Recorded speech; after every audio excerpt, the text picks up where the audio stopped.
Olá, paz do Senhor, seja muito bem-vindo. Está entrando no ar o programa Escola Bíblica Dominical e queremos desde já agradecer o carinho da sua audiência e convidá-lo a estar conosco ao longo dessa programação. Esse programa que faz parte da Superintendência de Ensino da Igreja Evangélica Assembleia de Deus, Ministério em São José dos Pinhais, tem como presidente pastor Ival Teodoro da Silva. E o nosso desejo com essa pré-aula é que você, professor, você superintendente, você aluno e você que ama a escola bíblica, seja abençoado e edificado através da mesma. Nós estamos estudando já o terceiro trimestre de 2025 com uma temática maravilhosa, a Igreja em Jerusalém. E estudamos a lição passada, a lição de número 2, a Igreja em Jerusalém, um modelo a ser seguido. Uma lição maravilhosa, está disponível no nosso canal no YouTube, você pode acessar e ver outros vídeos também dos trimestres passados, está tudo à disposição sua lá. Escola Bíblica Dominical, SJP é o nosso endereço no YouTube. Hoje nós vamos estudar a lição de número 3, que tem por título Uma Igreja Fiel à Pregação do Evangelho. Para comentar essa lição, nós temos aqui para hoje a presença do nosso querido evangelista Michel. Paz do Senhor, companheiro. Paz do Senhor, é uma alegria estar novamente com todos que nos acompanham. Pastor Valci, Pastor Romo, mais uma oportunidade de aprendizado que o Senhor nos dá, esta bênção sobre as nossas vidas. Também está conosco para comentar. Paz do Senhor, Pastor Romo. E todos os queridos irmãos, professores, aqueles que estão sintonizados conosco, que tempo maravilhoso, e vamos juntos aprender hoje um tema palpitante, extremamente importante, sobre a Igreja de Jesus. É interessante, antes de fazermos as leituras da lição, o subtema dessa lição me chama a atenção, que é doutrina, comunhão e fé, a base para o crescimento da igreja em meio às perseguições.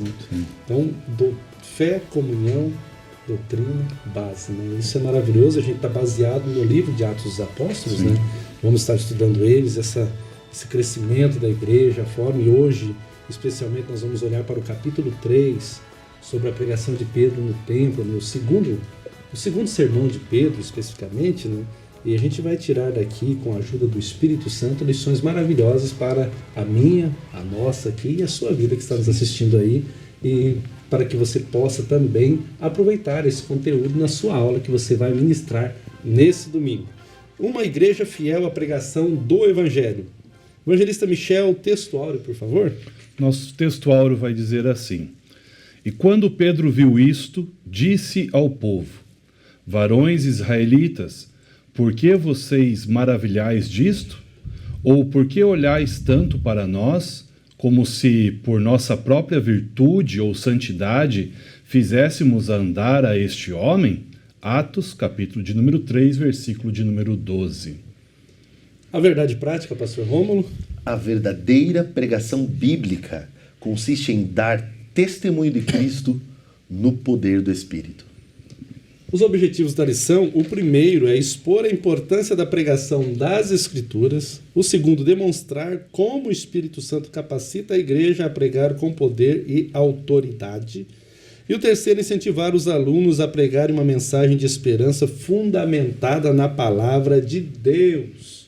Nós vamos agora à leitura bíblica em classe, que está no livro de Atos dos Apóstolos, capítulo 3, versículos 11 ao 19. Acompanhe a leitura.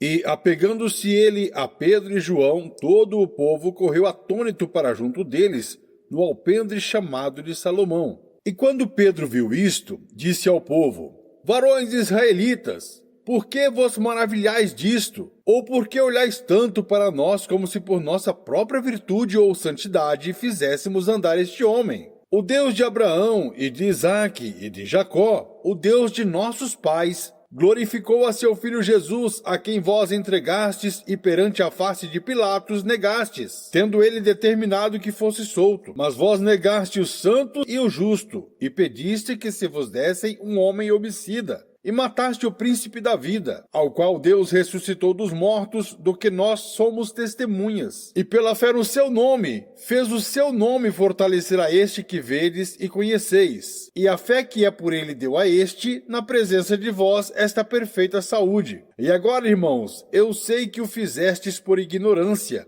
como também os vossos príncipes. Mas Deus assim cumpriu o que já dantes pela boca de todos os seus profetas havia anunciado, que o Cristo havia de padecer. Arrependei-vos, pois, e convertei-vos, para que sejam apagados os vossos pecados, e venham assim os tempos do refrigério pela presença do Senhor.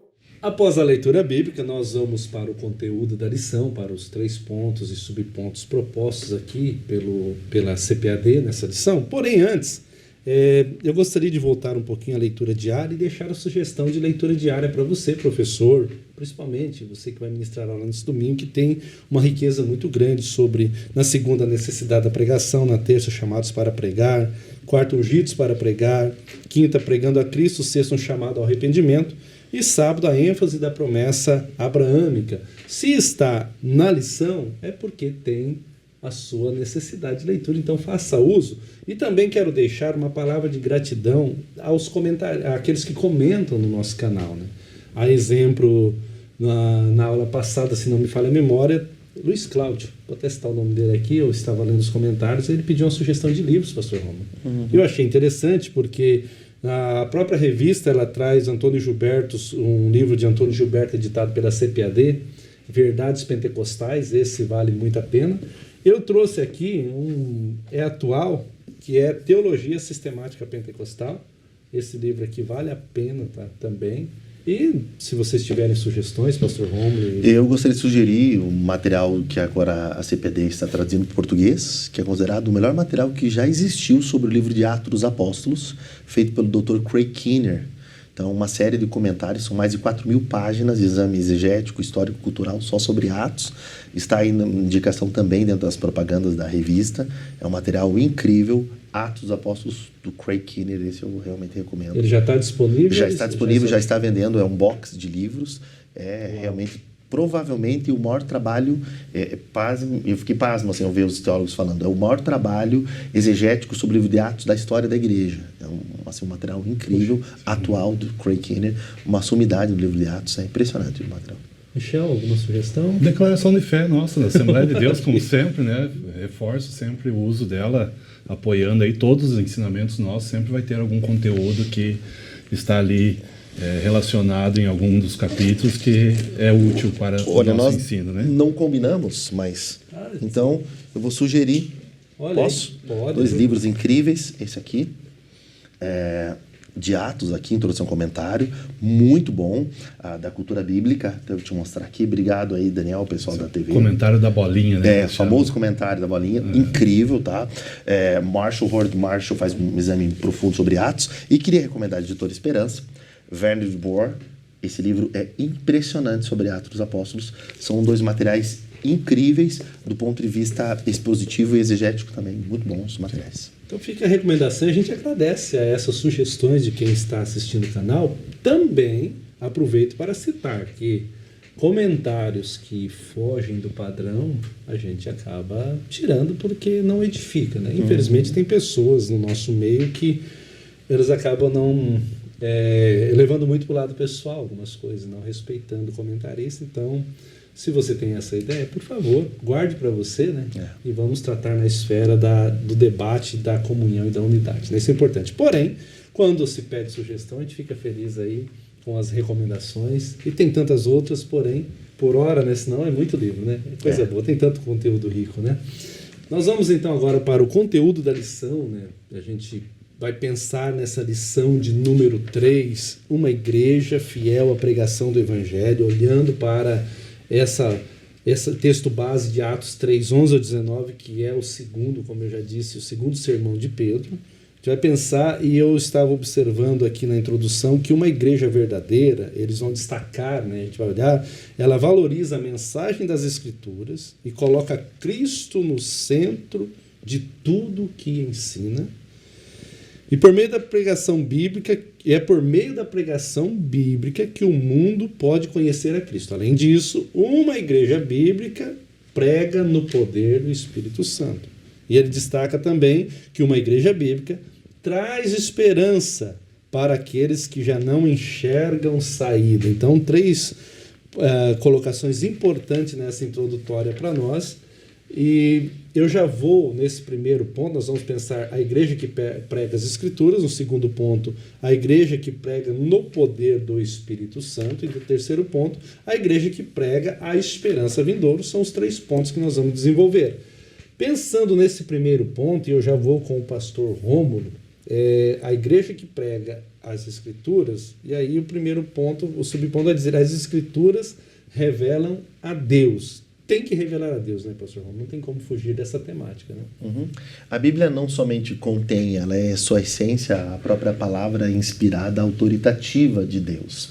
Então, tudo que queremos saber a respeito de Deus, precisamos olhar para a Bíblia, que é um texto sagrado, inspirado, e também ele demonstra de forma nítida a vontade de Deus, seu caráter, seu projeto de redenção e sua ação na história. É um Deus que faz pacto, que faz um acordo, que se comunica, um Deus presente, que inclusive disse a homens que escrevessem, que lessem, que estudassem, que ensinassem seus filhos. Então, é do interesse de Deus que sua palavra fosse escrita e, como diversos textos bíblicos dizem, fosse estudada, lida, né? Então, a Bíblia, ela torna Deus conhecido, Deus manifesto ou Deus revelado. O clímax dessa revelação está na pessoa de Jesus, que é a expressão exata de quem Deus é. Toda a Bíblia aponta para Jesus. Agora, esse ponto, que depois vai ser colocado pelo evangelista Michel, ele é muito importante. Porém, nós não devemos esquecer que qualquer outra experiência ou tentativa de lidar com Deus, com uma divindade, que não passe pela Escritura Sagrada, ela corre no risco de apenas uma visão temporal parcial. A Bíblia contém tudo o que nós precisamos saber sobre Deus. Ela está completa. Não precisamos de novas revelações, novas experiências. E nesse sentido, a Bíblia revela quem Deus é. Tanto que Pedro, quando vai fazer essa sua segunda pregação, essa mensagem, esse querigma, Pedro, olha o que diz o autor, usa trechos das Escrituras para fundamentar sua pregação. Então, é uma pregação bíblica, teológica. Ele cita Deuteronômio, Gênesis, Daniel, ele faz uma conexão inclusive com os Salmos. Então ele está passando pelo Pentateuco, pelas chamadas Escrituras, pelos livros sapienciais e profetas. Pedro está usando base bíblica, aquilo que nós chamamos de Primeiro Testamento ou Antigo Testamento. Além disso, o que Pedro vai demonstrar? Uma ação de Deus. Olha o que diz o autor. Mostra que Deus sempre esteve presente e agindo na história do seu povo, da mesma forma que os autores falam sobre a revelação de Deus ao longo dos tempos. O que se percebe é essa revelação progressiva. Deus, aos poucos, vai demonstrando sua pessoa, sua ação e seu projeto. Por isso, nós não podemos ler só parte da Escritura. Usamos a própria Escritura para interpretá-la e é ela a nossa base de pregação, fé e conduta. Toda revelação, toda manifestação e toda experiência que não passe pelo crivo das Escrituras, por nós não é aceita. Paulo chega a afirmar que mesmo que tivesse a manifestação de um anjo de luz, se não tiver de acordo com a mensagem, a boa nova, o evangelho, então deve ser anátema. A palavra de Deus, as Escrituras, revelam quem Deus é. É impossível conhecer a Deus de forma plena quanto a seu caráter e projeto sem as Escrituras. Mas o que ficará claro nessa lição, e vai aqui só um toquezinho inicial, né? É que ler a Bíblia, estudar a Bíblia é vital. Mas praticar a Bíblia e ler a Bíblia com a companhia do Espírito Santo em oração é essencial. A Bíblia só como um livro é uma escritura sagrada, mas é uma escritura. A Bíblia lida, aplicada e com a companhia do Espírito Santo é a palavra de Deus viva e eficaz. Quando a lemos, quando a pregamos, Deus é revelado, Deus se comunica e a maior forma de Deus chamar pecadores é o arrependimento. Deus fala através das Escrituras. Glória ao nome de Jesus. Ela tem que colocar Deus no centro, né? Evangelista Michel, vou contigo agora então, porque Jesus vai dizer, examinar as Escrituras, Sim. porque elas dão testemunho de mim. Então as Sim. Escrituras também têm que dar testemunho Sim. de Jesus. É um complemento, né? É algo que apresenta justamente essa questão que o pastor Rômulo já comentou aqui, né? Da Bíblia apresentar a Deus, mas a gente entender que tudo no Antigo Testamento aponta para Cristo, né? E a gente sempre foca nisso, né? Nessa importância que toda mensagem, por mais que você pregue lá no Antigo Testamento, mas se você vasculhar direitinho, você vai encontrar algo que aponta para Cristo, né? E bem citado aqui João 5,39, né? Que a revista traz aí no comentário, né?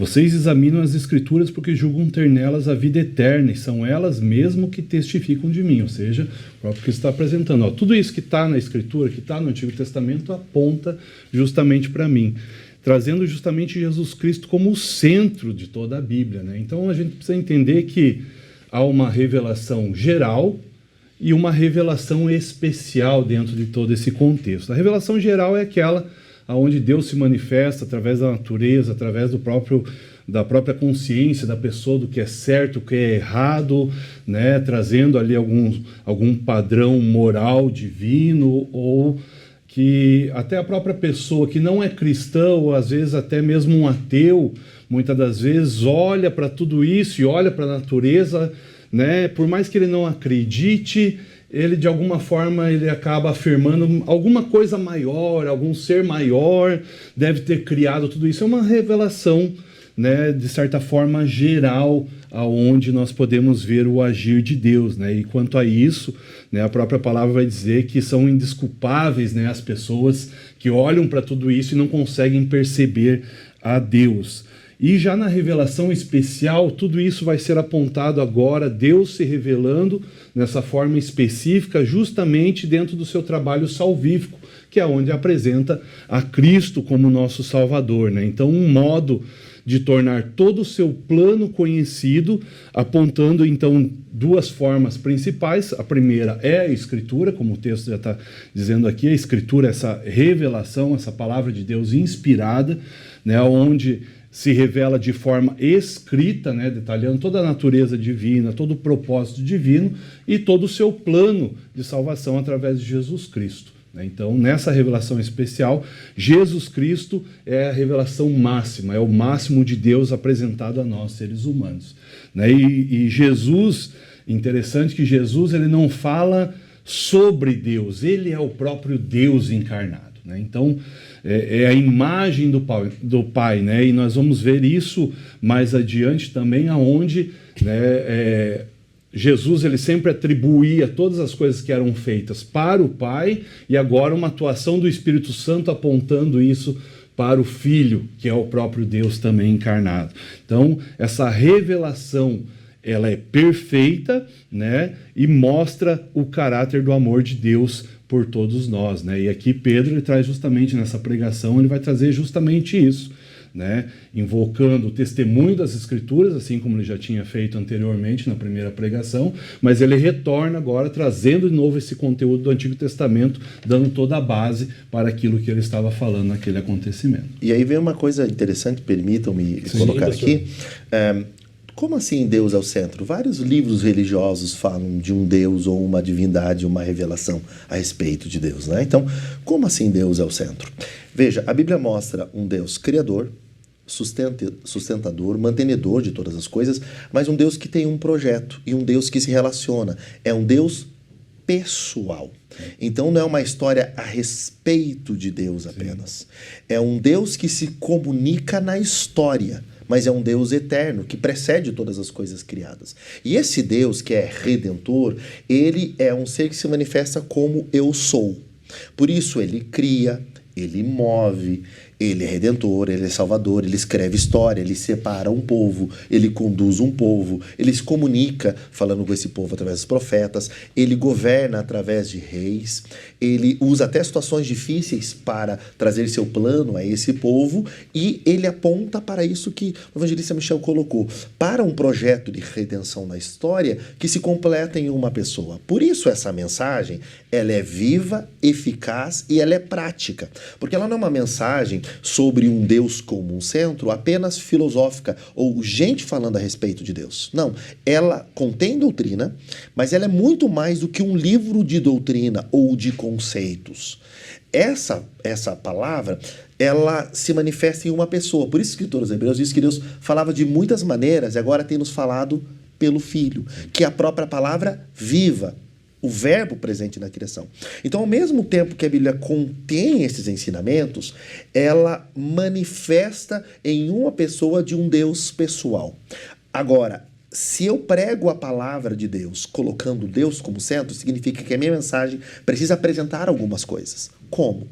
Precisa apresentar quem Deus é, qual é o seu projeto de redenção e sua ação. Falar a respeito de Deus, pessoas falam. Falar sobre a revelação que Deus faz de si mesmo, isso é fazer teologia bíblica. É o que Deus diz a seu respeito. Então, ela é progressiva, mas ela é eficaz. A gente precisa entender a Bíblia colocando Deus no centro, porque ela mostra um Deus presente aqui agora. Por isso que nessa pregação de Pedro, ele enfatiza um Cristo ressurreto, presente, ativo, que está aqui e agora. E as pessoas podem talvez passar por diversas experiências de estar lendo a palavra de Deus e ter uma sensação de que Deus está falando com ela sobre aquilo que ela está vivendo agora. Por quê? Porque Paulo diz que ela é viva, eficaz, mais penetrante do que espada de dois gumes. Isaías profetizou que ela jamais voltará vazia. O profeta disse que ela é como um martelo que esmiuça a penha. Então, Deus é colocado no centro porque ele é a figura central que conduz a história, que se manifesta, que inspira os autores bíblicos e ele está presente. Por isso dizemos que a Bíblia é o único livro cujo autor está presente. Ler a Bíblia é importante. Relacionar-se com Deus e ver o que Deus diz a respeito nas Escrituras, anunciar isso na mensagem e de forma profunda apontar para Cristo como a revelação máxima é fazer Deus ser o centro e Jesus ser glorificado, ter uma mensagem cristocêntrica e cristológica. Por isso precisamos nos perguntar nesse momento da lição. Nossa mensagem fala sobre Deus, sobre o seu projeto, aponta Jesus como esse projeto de redenção, é uma mensagem que edifica os ouvintes. Fazer algumas perguntas quando se prepara um sermão e pensar nos pontos para construir, edificar os ouvintes é vital para que Deus seja o centro, Jesus seja o clímax da mensagem e ela construa edificação. Pedro está usando versículos específicos para basear sua mensagem. Nós temos que ter uma mensagem com profundidade, poder do Espírito, mas também com objetivos definidos. Aonde eu quero chegar com uma mensagem? O que o meu público precisa entender? O que eu desejo que uma pessoa que não conhece a Cristo compreenda através da pregação? Sem dúvida, a pregação ou o querigma, a mensagem, porque temos que lembrar que querigma era um mensageiro que trazia mensagens palacianas. Então, o querigma, como é chamada essa pregação de Pedro, é uma mensagem que tem conteúdo proferido em uma mensagem ou a proclamação viva. O querigma é uma proclamação viva. Deus fala pelas Escrituras, mas veja, está usando Pedro. Deus usa pessoas. A nossa mensagem precisa ser muito mais que uma mensagem religiosa e dogmática. A nossa mensagem precisa ser viva. E para que ela seja viva, nós precisamos do Espírito que usou a Pedro, que estava em Jesus, que é o mesmo Espírito que está sobre nós. Aí a nossa mensagem vai colocar Deus no centro e vai ser cristocêntrica. Coisa linda, glória a Deus, né? Deus no centro, glorifica Jesus e ela também traz um ponto que a Escritura confronta o pecado, né? Confronta o pecador, né? Vamos usar esse termo aí, confronta o pecador, né? Sim. Ela nos confronta e ele vai trazer aqui a ideia, a gente vai pensar junto do termo grego metanoia, né? Ou metaneo, tá aí, né? Mudança de mente, mudança de interior. E aí eu lembrei logo de Romanos 12:2, não tem como fugir desse clássico. E Pedro vai dizer aqui no texto: arrependei-vos, né? É isso, né? Que ele vai dizer. Arrependam-se e convertam. Arrependam-se e convertam, né? Até a gente fez um trocadilho antes aqui, de repente pode-se aproveitar esse momento aqui para ele, né? Nos bastidores, né? Romanos 12:2, né? E não vos conformeis, mas transformai-vos, né? Pela renovação da vossa mente. Então, a mensagem tem que revelar Deus, testemunhar de Jesus, edificar, como você disse, mas também tem que confrontar. Confrontar o pecado. E não vou dizer que está faltando, nós temos. O problema é que quem está ouvindo, às vezes, não quer mais ser confrontado também. Sim. Então tem os dois lados, né, pastor Rômulo e evangelista Michel? Tem que olhar para isso, né? Porque às vezes a mensagem está com foco, mas a pessoa que está ouvindo também não quer mais, ele está cauterizado. Ela não é uma mensagem ao gosto do público. Nós não podemos cair no equívoco, por exemplo, dos sofistas, aquelas pessoas pagas pelos nobres, que Paulo confronta na carta à igreja de Corinto e também aos romanos, que traziam mensagens agradáveis e extremamente eloquentes para mexer com a emoção e agradável ao público. João Batista, que pronuncia esta mensagem, que depois Pedro dá continuidade, ele traz o anúncio de que o reino de Deus é chegado, por isso arrependam-se. E veja, é um arrependimento com conversão, é uma mudança da rota de vida. Quando a gente pensa nessa metanus, nessa mudança de visão, transformação de mentalidade e algo no interior que aparece no exterior, estamos falando de uma mensagem que, primeiro, ela é diametralmente contrária a inclinação e os desejos do homem, que é alimentar o seu próprio ego. É uma mensagem que glorifica a Deus e convida o ser humano para morrer. A gente vê, por exemplo, na teologia lucana, que é a teologia que vai construir aqui o livro de Atos e vai expressar então a pregação de Pedro, que Jesus diz lá em Lucas 9:23, que quem quiser lhe seguir vai precisar passar pelo processo de negar a si mesmo, tomar sua cruz, e lembrando que tomar a cruz era assumir um travessão e andar pela rua para sua própria morte e condenação, para depois segui-lo. A mensagem de Jesus, ela confronta porque ela tira o ser humano do centro. No mundo greco-romano, onde o homem e o prazer estavam no centro, agora a mensagem do evangelho, ela confronta.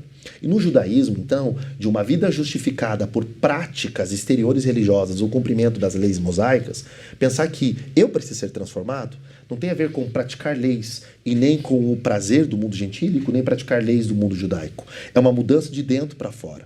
É a aplicação do espírito da lei, que me leva a amar a Deus acima de tudo, amando o próximo como a mim mesmo. Eu não sou mais o centro. Agora o centro dessa pregação é Deus e aponta para Jesus. Quando Deus é o centro e aponta para Jesus, automaticamente o meu pecado é confrontado e o pecador ele é transformado. Uma mensagem que tira o ser humano do centro, tira ele do conforto. Apresenta o seu estado pecaminoso miserável, e aí ele vai entender que bem-aventurados são esses pobres de espírito mesmo. O reino de Deus é para essas pessoas. Deus governa pessoas que não estão no controle, que não são absolutas. Essa mensagem vai convidar o ser humano a não ser escravo mais de impulso, desejo, inclinações, vontades e respostas sentimentais e humanas. É uma consciência nítida de que eu dependo de um Salvador externo. Nesse sentido é que Jesus é glorificado. Sim, eu preciso apresentar o plano de salvação, mas só apontar plano de salvação ou Jesus na cruz, filmes fazem isso, seriados fazem isso e músicas fazem isso. A pregação, no poder do Espírito, ela vai transformar o ser humano, porque o Espírito convence ele do pecado, da justiça e do juízo. Esse ser humano cairá de joelhos diante do único Salvador. É como se cada pregação fosse literalmente, de forma metafórica, uma caminhada de novo para a cruz. Se precisaríamos chegar ao final das mensagens, a igreja e os pecadores reunidos junto com a igreja, dos pecadores redimidos e os pecadores que ainda precisam de remissão, tivessem que de novo voltar à cruz, serem crucificados e saírem do culto agora pelo Espírito, nascidos de novo e ressuscitados para uma nova vida. A mensagem é esse convite. Deus nos convida para morrer e ressuscitar. A vida eterna só acontece quando a gente já morreu para o pecado. Isso é o confronto. Acho que o Michel pode contribuir um pouquinho mais aí conosco sobre essa questão. Por favor, Michel. Sim, muito bem já trabalhado já, pastor Rômulo, né? Mas essa questão que não é só apontar ou condenar o pecado, mas trazer também essa consciência da necessidade de um Salvador. Né? Então, aponta o pecado, mas ela traz essa necessidade. Eu preciso de alguém que me resgate. E esse alguém é Cristo, né?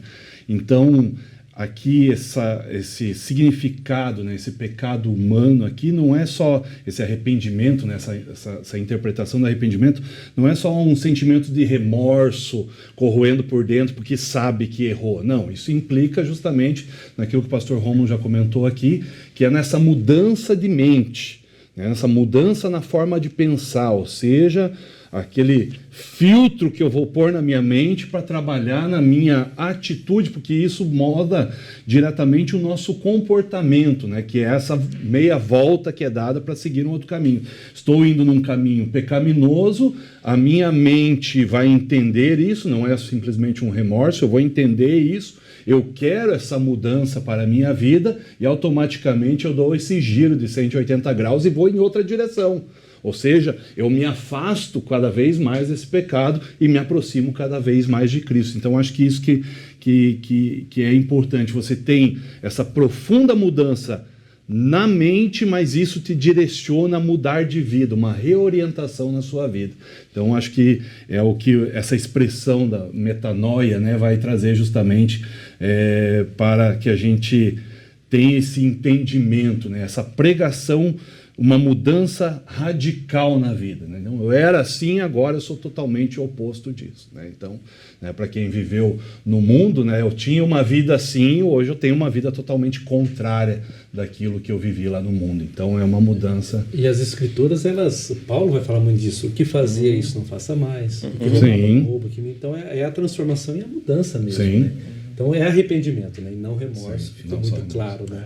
Então, a gente olha para esse primeiro ponto, então, uma igreja que prega as Escrituras, e agora nós vamos olhar para o segundo ponto, pensando a igreja que prega no poder do Espírito Santo. E eu achei interessante, está tendo o auxílio bíblico teológico da lição, que as pessoas eles começaram, esse está no texto bíblico, né? As pessoas começaram a admirar Pedro e João pelo ato. Só que o escritor coloca aqui, nesse auxílio, ou melhor, no comentário bíblico pentecostal do Novo Testamento, no volume 1, diz assim, ó, Pedro vira os pensamentos das pessoas na direção certa. Eu fiquei, eu destaquei isso aqui, eu fiquei impactado com isso, porque assim, é muito tendencioso a gente começar a fazer algo e querer a glória. Por isso que a gente falou, né? As Escrituras revelam Deus no centro, glorificam a Jesus, e Pedro está nesse foco, então ele redireciona. Pastor Rômulo, eu vou contigo, porque nesse primeiro ponto, e os dois subpontos vai ser teu aqui, porque é o Espírito quem capacita o mensageiro, e depois ele traz uma ideia do olho no olho aqui, né? Daquela ideia de fixar os olhos. Extraordinário, e eu vou dar continuidade ao que foram colocado por vocês também e pelo autor. Veja, é uma mudança da visão, meta-nus, mudança de visão, de ótica e mentalidade do interior. Veja, desse auxílio que foi colocado aqui por você, é uma mudança de visão do pecador, mas também é uma mudança de visão de quem está conduzindo a mensagem. Exato. Sabe, mudou a visão de Pedro e de João, porque Pedro e João fixaram ou fitando os olhos nos homens. Uma das características da igreja avivada, que aparece em Atos capítulo 13, é esse. Eles tinham um olhar agora voltado ao necessitado. Né? Eles tinham um olhar voltado ao pecador, o que nos lembra muito do olhar de Jesus para essas pessoas. E eu fico pensando no olhar de Jesus encontrando o olhar de Pedro arrependido por ter negado, que traz tudo a mesma ideia. Né? É tão lindo na Bíblia o Salmo, olharam para ele, seu rosto não ficará mais confundido. Sobre os olhos do Senhor, os nossos olhos encontrando o Senhor, sendo encontrado pelos olhos do Senhor. É extraordinário que é uma mudança de visão, começando por quem prega. Não é uma pregação que coloca o pregador em destaque. Né? Ele é apenas um canal. Essa mesma lógica aparece na primeira carta do apóstolo Paulo à igreja de Corinto, capítulo 3, quando ele diz que ele plantou, ele levou a mensagem para a cidade de Corinto, Apolo depois veio regando e veio ensinando, mas que eles eram apenas um canal pelo qual o povo creram, e ele diz claramente, e só creram porque o próprio Deus que usou o canal gerou a fé no ouvinte.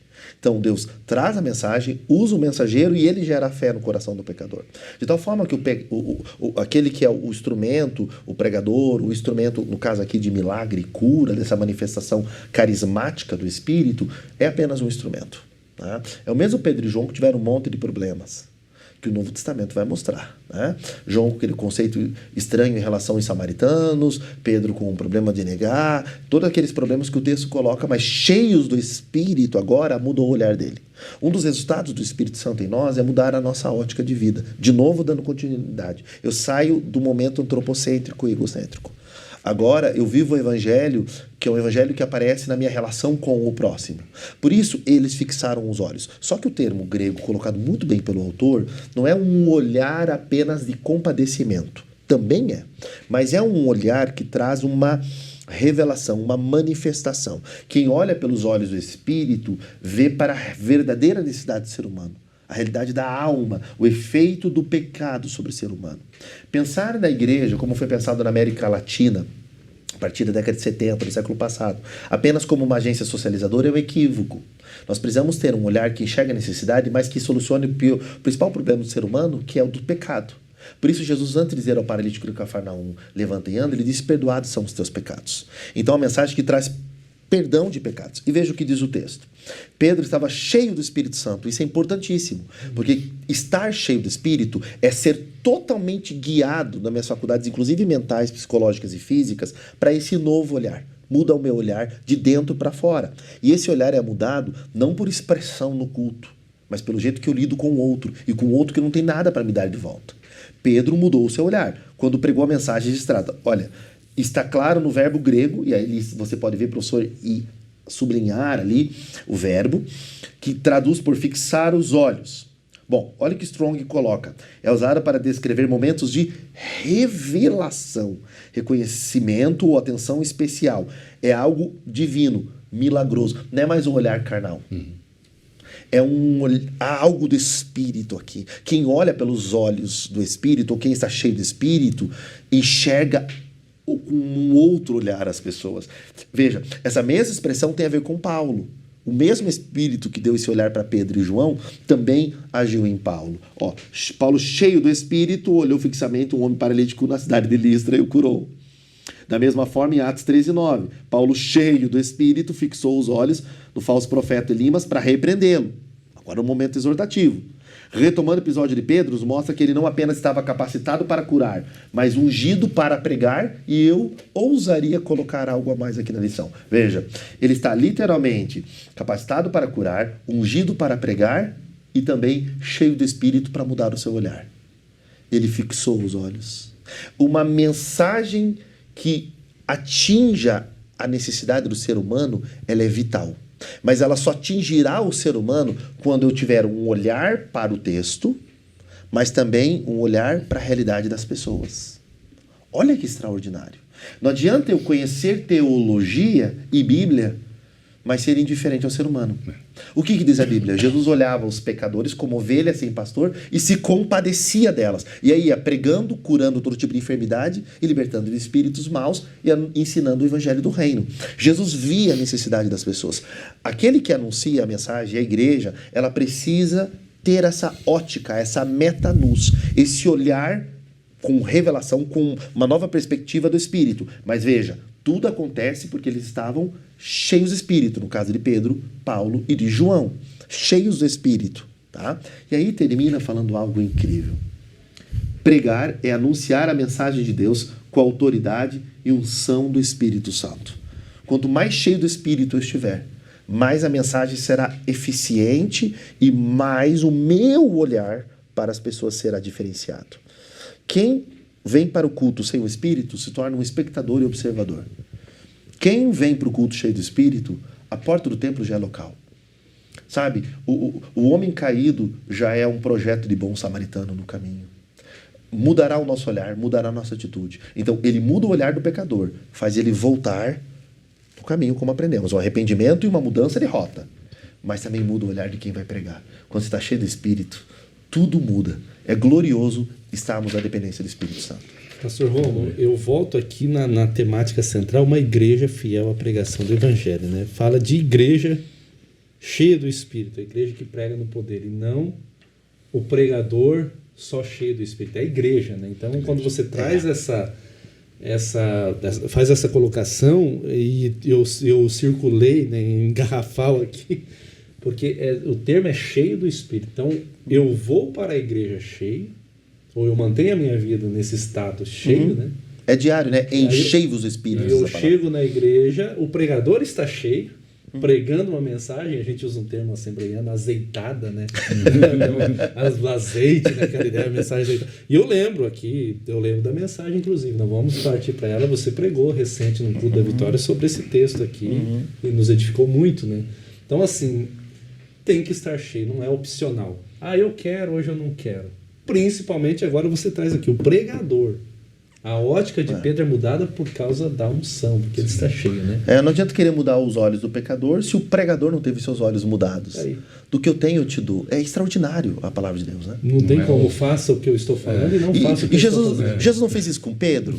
Nossa, Jesus foi extraordinário com Pedro. Pedro, todo mundo vai te deixar, quando o Senhor disse que eles iam se escandalizar na morte dele, todos menos eu. E Jesus anuncia que ele vai negar. Esse Pedro altivo, que eu vou contigo até o fim.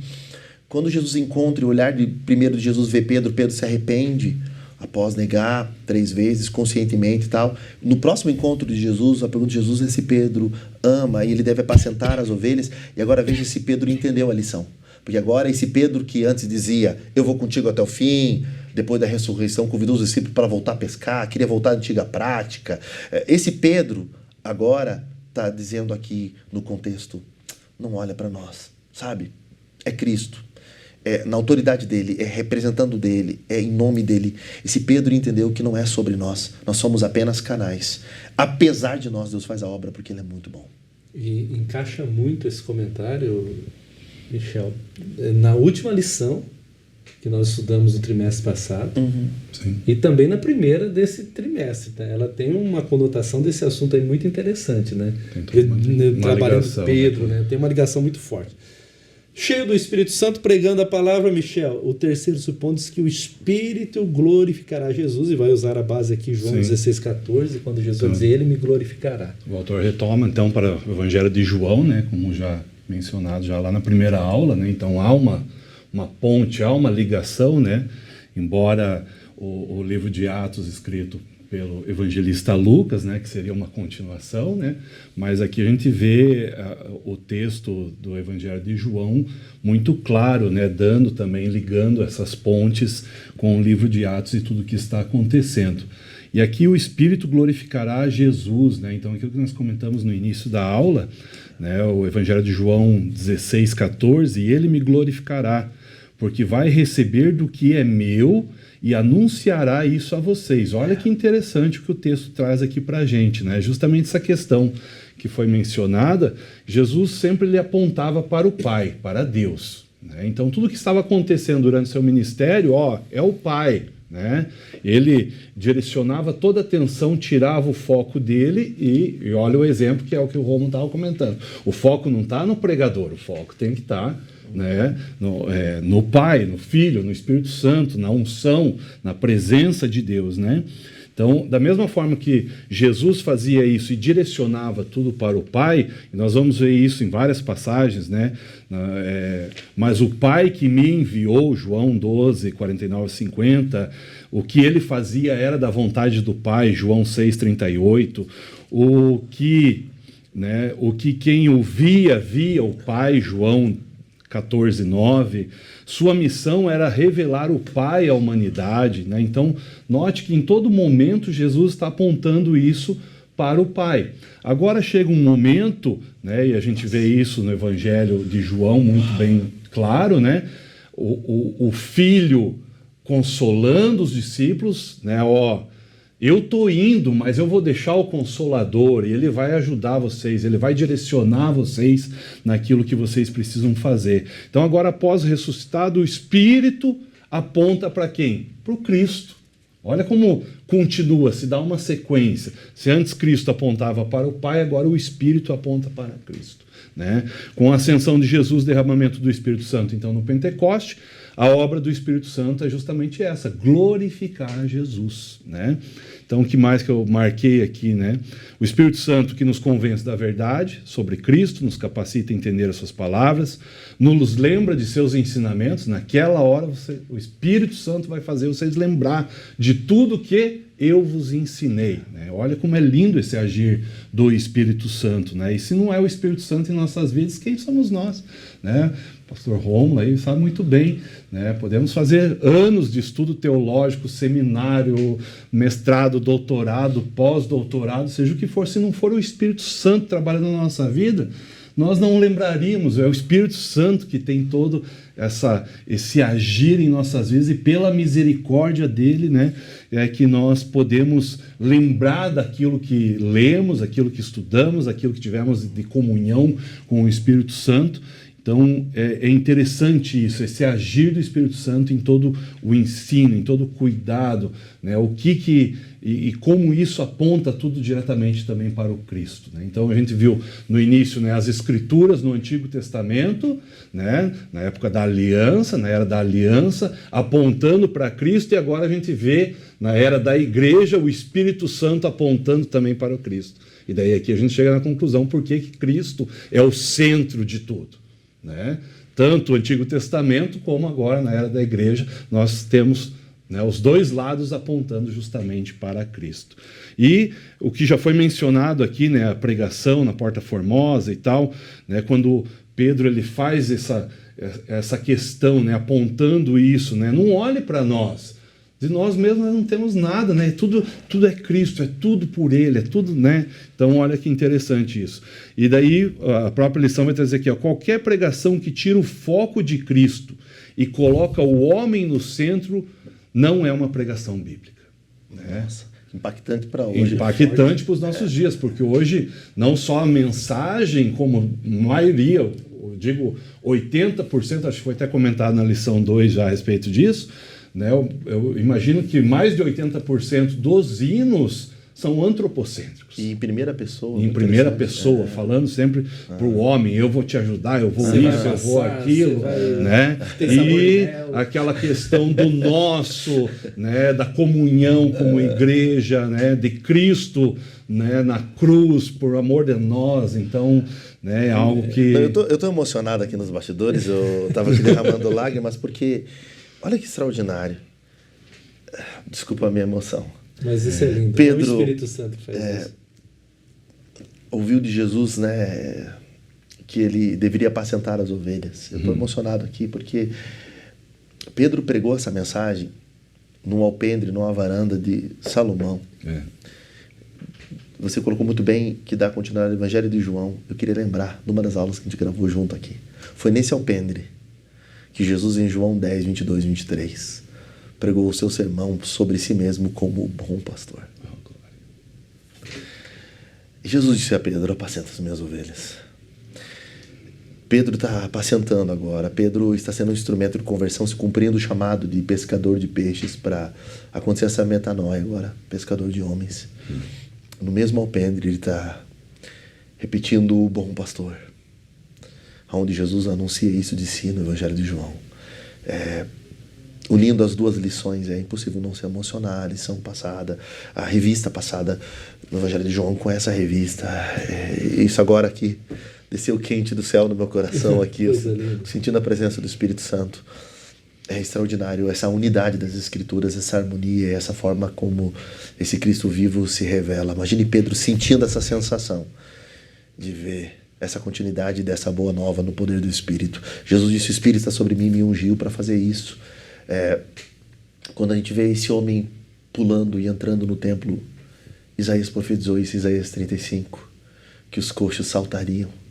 Isso seria uma evidência, eles louvariam a Deus. Isso aconteceu nesse texto. É extraordinário o que está acontecendo aqui no alpendre de Salomão. Me perdoe a minha lágrima, mas Jesus é o bom pastor. Ele pregou isso aqui e agora Pedro está pregando de novo. Esse é o Cristo vivo entre nós. Que o nosso templo seja esse local onde Cristo seja o centro.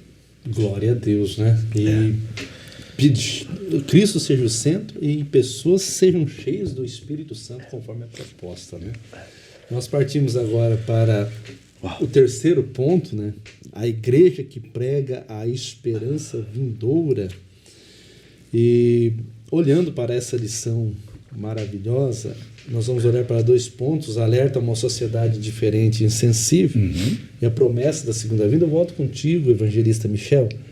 A igreja que prega a esperança vindoura, e aí o primeiro ponto, subponto, dizer, alerta a uma sociedade indiferente e insensível. Então, Pedro está exortando os seus ouvintes naquela época, mas hoje essa exortação cabe a nós também. Cabe para nós. Aplicação prática, né? Estamos vivendo totalmente o contrário disso agora aqui nessa mesa, porque estamos sentindo a presença do Espírito Santo trabalhando em nossos corações, né? Então, essa indiferença e essa insensibilidade não está acontecendo, pelo menos na gravação dessa aula, porque estamos aqui sentindo a presença de Deus. Isso já não tem como cortar. Né? O editor nosso não tem como cortar isso. Né? Então, isso traz justamente esse alerta, né, aos nossos corações, né, nessa sociedade que é tão indiferente, né, tão insensível, e aqui o porquê de tudo isso, né? Então, diante dessa pregação de Pedro, né, e trazendo todas essas afirmações que já foram aqui mencionadas, né, e a pessoa, mesmo assim, diante de todas as ações que estão ocorrendo, como muito bem frisado aqui já, né, pelo pastor Rômulo, né, toda essa ligação do Evangelho de João, o Cristo, né, pregando, né, e apresentando o reino, agora isso sendo vivenciado de novo, Pedro apontando de novamente isso diretamente para Cristo, para o cumprimento daquilo que a Escritura está dizendo, e aqui nós se deparamos, né, com um grupo de pessoas, que até o texto vai trazer aqui, uma geração perversa, né, em Atos 2:40, né, essa geração perversa, né, porque há uma condenação, né, àqueles que crucificaram o Cristo, né, como vocês podem ser tão indiferentes a tudo isso que está acontecendo, ser tão insensíveis àquilo que vocês mesmos pregam, né? Porque eles pregavam a Escritura e não conseguiam perceber. Então, essa falta de sensibilidade, essa falta, né, e ser indiferente a tudo isso que estava acontecendo, quando a gente traz isso para os nossos dias, nós vemos que, na atualidade, isso, infelizmente, tem invadido as nossas igrejas, né? Pessoa vai para o culto simplesmente por ir, simplesmente por bater o cartão como se fosse uma empresa, ou por um compromisso, porque senão depois o pastor, quem sabe, vai ligar para ele no final do culto, ou no dia seguinte, senti tua falta no culto. Então, toda aquela característica do viver o reino, de viver o evangelho, de viver Cristo, acaba ficando de lado, porque daí eu não vou por Cristo, eu vou pelo compromisso, eu vou pelo meu cargo, eu vou porque eu sou líder de algum departamento, e se eu não tiver lá o meu liderado, né, vai sentir a minha falta. Então veja como é muito fácil a gente perder o foco das coisas e não ter mais essa sensibilidade por o que é o servir a Cristo, o que é estar na presença de Cristo. Então a gente vê aqui Pedro na sua primeira pregação já alertando justamente, né, para aqueles que estavam ouvindo ali na pregação dele, né, para se salvarem dessa geração perversa, ou seja, se afastar desses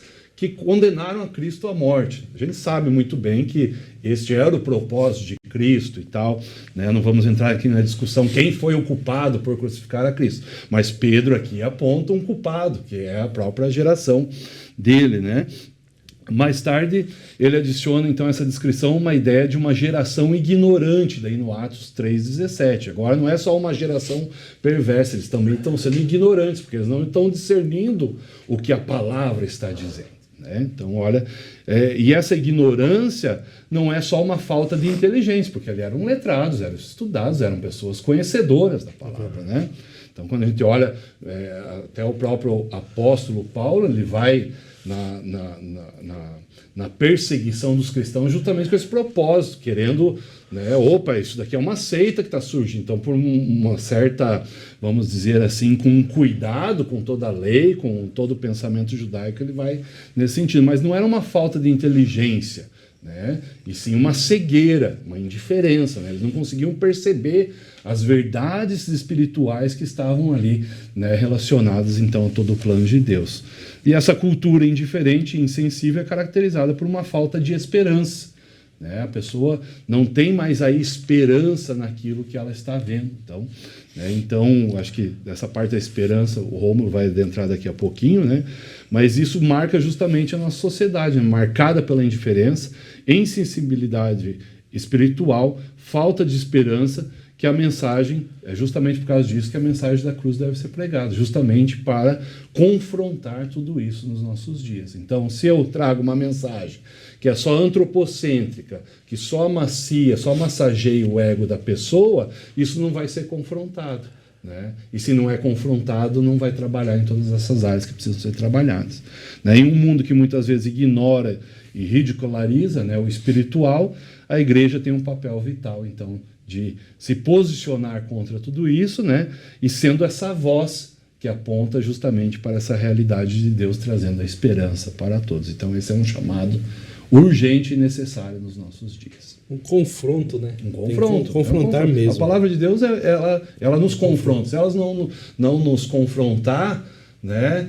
E não colocar a gente no nosso lugar como pecador e carente da graça e da misericórdia de Deus, então, né, é o que está acontecendo, né? Nós estamos sendo insensíveis, estamos sendo indiferentes ao que ela diz, né? Ignorantes, né? Ignorantes, né? Ou seja, eu posso ler a palavra e né, muitos ateus leem a palavra até mais que muitos crentes, né? Mas aquilo para ele é indiferente. É um livro de história, tal, e coloca um monte de questões aí para desse jeito, né? Mas é bom pensar isso, né? Pastor Rômulo está ainda um pouco emocionado, isso é bom, né? Glória a Jesus por isso. Vamos pensar nessa igreja que prega a esperança vindoura,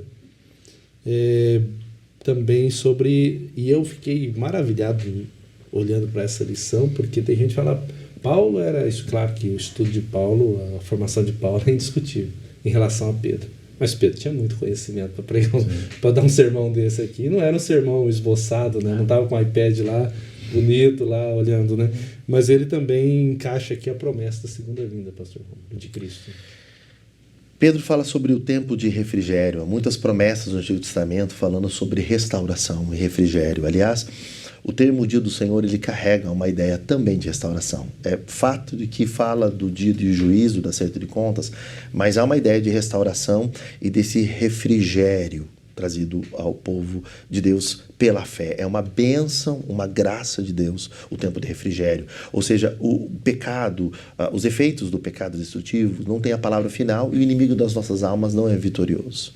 A Bíblia apontará claramente para o livro que traz no seu nome a palavra revelação, o livro de Apocalipse, que Cristo é o vencedor e a igreja, o povo de Deus, formado por tanto judeus como gentios, convertidos pela fé no Senhor, reunidos, viverão essa vitória final. Para nós, a história não passa pela ideia do cíclico linear. Para nós, a história é clara. Jesus é vencedor e o seu povo será vitorioso junto. Ele fala desse tempo de refrigério. Agora, é interessante agora costurar toda a pregação. Ela começa falando sobre o Deus de Abraão, Isaque e Jacó.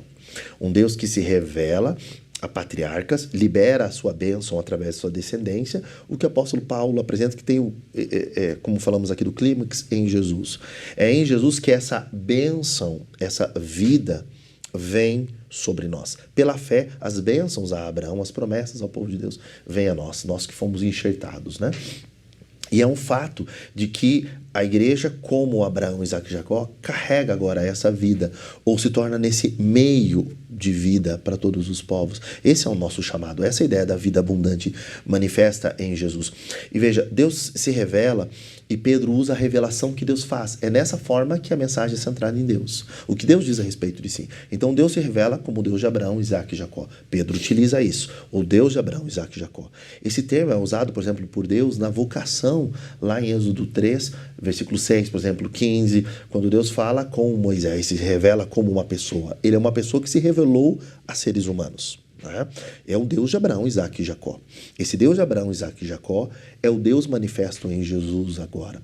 Não há uma desconexão, como alguns equivocadamente acham que existe um rompimento entre o Antigo e o Novo Testamento. Há uma continuidade. Jesus disse, eu não vim abrogar, não pode tirar nenhum tio, nada da lei. Eu vim cumpri-la e eu vim ampliar agora e trazer o espírito da lei. Porque toda a lei e os profetas apontavam para ele. Então, não há uma desconexão. Agora, uma amplitude. O véu é tirado. Em Jesus, como diz a carta aos Efésios de Paulo, descobrimos o mistério, que todos agora são unidos para ser um só povo, num só batismo, numa só fé e num só espírito. Mas, esse Deus pessoal de Abraão, Isaque e Jacó, o Deus de um povo, para que esse povo seja o povo de um Deus, esse Deus relacional, ele promete tempos de refrigério. Então, a mesma mensagem que liberta do passado e transforma o presente, como estamos vendo aqui, acontece a metanoia, também aponta para o futuro. E ela aponta para um tempo de refrigério. E eu queria emprestar aqui o autor, respeitando a revista e o objetivo desse programa, trazendo professores e alunos. Olha que importante o que é colocado aqui. Ele diz assim: por um lado, os ouvintes do apóstolo já podiam experimentar a bênção prometida a Abraão. Há uma vida de um Deus de pacto manifesta em Jesus, que fora trazida por Jesus, o Messias, o prometido, o ungido. Essa bênção, portanto, já era uma realidade. Eles já viviam a salvação e a graça de Deus, o favor de Deus. Por outro lado, essas palavras de Pedro olham para o futuro, apontando para um tempo de refrigério dos últimos dias que fora prometido a Israel. Um refrigério aqui, entre aspas, trazendo a seguinte ideia: não é apenas parar um sofrimento para um povo que vivia sob a júdice de Roma. Não, nós estamos falando literalmente de um refrigério e uma restauração, uma recriação, um voltar para o projeto original. Olha que extraordinário. Trata-se da futura restauração de todas as coisas, ou O refrigério dos últimos dias que fora prometido a Israel agora é liberado sobre o povo. A restauração de todas as coisas. A igreja, portanto, tem uma mensagem de esperança para aqueles que estão sem esperança. Não é uma esperança só, a minha vida vai melhorar. Não é uma ideia de teologia de prosperidade com a ideia de enriquecer-se financeiramente. Mas do shalom, do acordo de Deus, da bênção de Deus, da verdadeira terra prometida, ou na linguagem bíblica, do novo céu, nova terra em que habita a justiça, e um novo corpo sem a presença do pecado. Se na cruz Jesus venceu a condenação e a corrupção, nesse tempo de restauração será vencido a presença do pecado. Por isso, novo corpo, novo nome, novo céu e nova terra.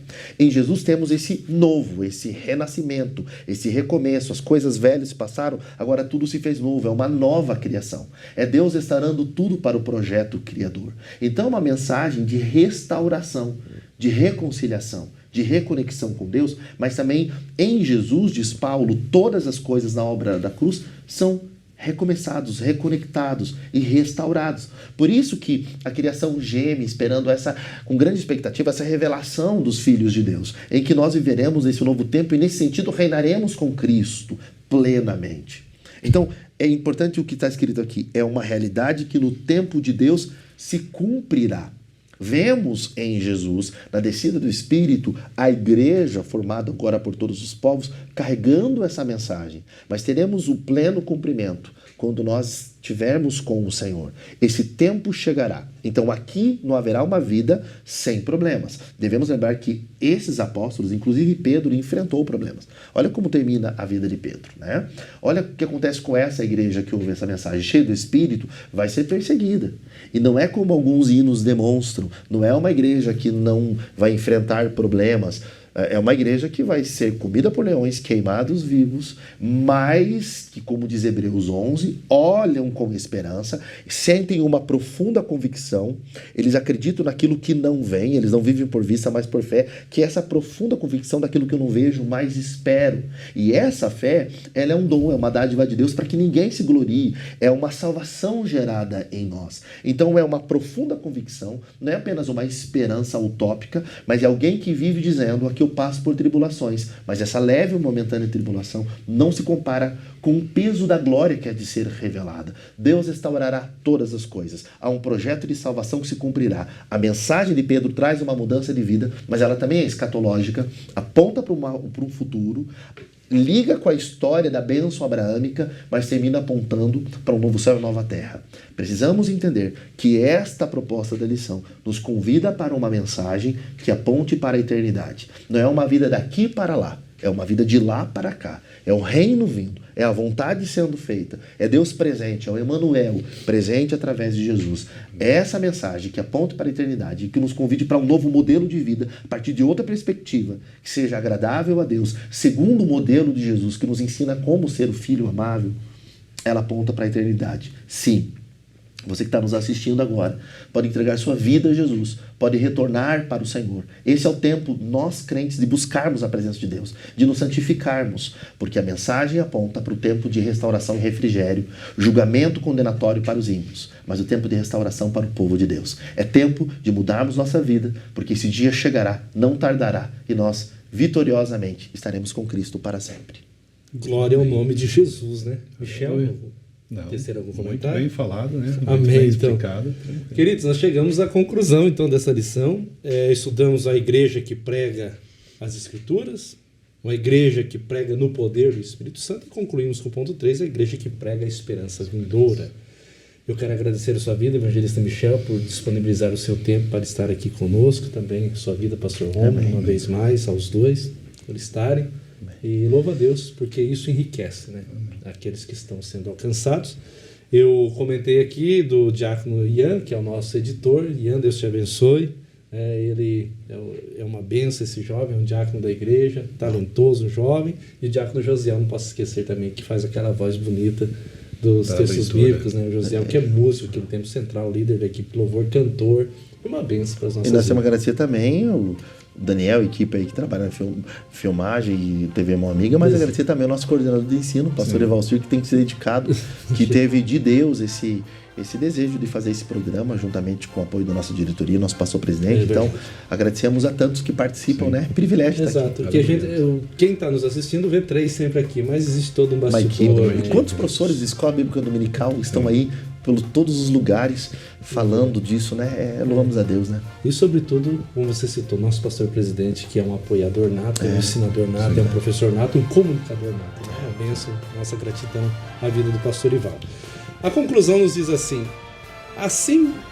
devemos nos render totalmente ao Espírito Santo. Nós falamos aqui hoje sendo cheios dele para sermos exitosos no ministério da Palavra de Deus. Uma igreja bíblica é uma igreja que vive e sabe expor as Sagradas Escrituras. Eu volto à introdução que vai dizer que uma igreja bíblica prega no poder do Espírito Santo, traz esperança para aqueles que não enxergam saída e também fazem com que a Bíblia seja conhecida ao mundo. Essa é a igreja bíblica. Nós agradecemos uma vez mais a sua audiência. Convidamos para a próxima lição de número 4, uma igreja cheia do Espírito Santo. Nós vamos agora orar, deixar para você também a orientação de se inscrever no nosso canal, divulgar, nos ajudar a alcançar o maior número de pessoas, né, também. Você assiste pelo canal do YouTube nosso Escola Bíblica Dominical SJP, pela TV Mão Amiga, canal 524 da NET Claro, você pode acessar, tem esse conteúdo lá das 15 às 16 horas, mas tem outros conteúdos também na TV Mão Amiga de muita qualidade para você e sua família, conteúdo sadio de orientação e construção. Então, eu deixo aí a recomendação para vocês fazerem isso e também vou pedir agora ao pastor Rômulo, ele está aí nessa ambiência maravilhosa, né? Então, eu vou pedir para que você nos despeça em oração. Pai, nós te louvamos em Jesus pelo Espírito Santo que nos fortalece, nos ensina, aponta para o Senhor, nos lembra das tuas palavras. E nós não sabemos nem como convém orar, mas esse Espírito intercede por nós com gemidos inexprimíveis. Ele testifica no nosso espírito que somos filhos e clama, Abba, Pai. Pedimos que esse Espírito nos encha até transbordar. Que possamos ter uma vida guiada pelo Espírito Santo. Queremos hoje ser mais uma vez crucificados na cruz e que o Senhor vive em nós. E que esse Espírito possa nos encher, usar esse programa, essa TV, como cada professor, cada ministro, pessoas que estão sintonizadas conosco, quando estiverem, que sejam cheios do Espírito Santo. Que possamos ter uma mensagem desse Cristo ressurreto. Que vidas sejam transformadas e aqueles que estão agora entregando sua vida ao Senhor, retornando aos seus braços ou se entregando em oração e dizendo, eu também quero ser cheio do Espírito. Se o Senhor usou Pedro, que teve suas falhas, João, o Senhor nos usa, o Senhor pode me usar também. Pai, quem irá? Nós oramos para que teu Espírito levante obreiros para a última hora, clamamos para que o Senhor levante semeadores e que esse seja um tempo, ó Deus, em que vidas cheias do Espírito possam anunciar a mensagem mais poderosa, a mensagem, a boa notícia do Evangelho. Dá-nos tua graça, dependemos do teu Espírito e assim oramos por esse genuíno e contínuo avivamento pela pregação da palavra, que o teu povo tenha fome e sede da palavra. Enche homens e mulheres para anunciar essa mensagem. Assim clamamos em nome de Jesus. Amém. Amém. Que Deus te abençoe em nome de Jesus e lembre-se, domingo pela manhã tem EBD.